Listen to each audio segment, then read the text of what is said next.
നർത്തകിയും social media താരവുമായ സാന്ദ്ര സലീമിന്റെ മരണകാരണം ചികിത്സാ പിഴവെന്ന് ആരോപിച്ച് കാനഡയിൽ പ്രതിഷേധം.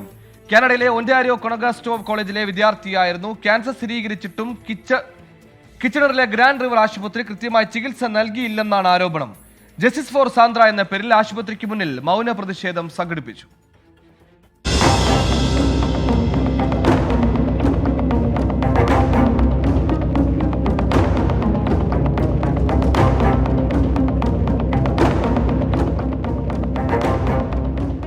എട്ട് മാസം മുമ്പ് വന്ന വയറുവേദനയായിരുന്നു തുടക്കം.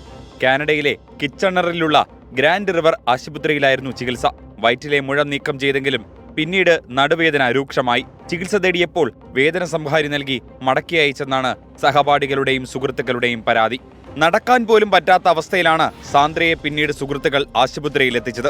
തുടർന്ന് നടത്തിയ പരിശോധനയിലാണ് ക്യാൻസർ സ്ഥിരീകരിച്ചത്. അപ്പോഴേക്കും ക്യാൻസർ ശരീരത്തിന്റെ മറ്റു ഭാഗങ്ങളിലേക്ക് വ്യാപിച്ചിരുന്നു. നാട്ടിലെത്തി ചികിത്സ നടത്തിയെങ്കിലും ഇക്കഴിഞ്ഞ 11-ന് സാന്ദ്ര സലീം മരണത്തിന് കീഴടങ്ങുകയായിരുന്നു. സാന്ദ്രയ്ക്ക് നീതി ലഭിക്കണമെന്നാവശ്യപ്പെട്ട് ഗ്രാൻഡ് റിവർ ആശുപത്രിക്ക് മുന്നിൽ നടത്തിയ മൗന പ്രതിഷേധത്തിൽ വിദ്യാർത്ഥികളും വിവിധ മലയാളി കൂട്ടായ്മകളിലെ അംഗങ്ങളും പങ്കെടുത്തു.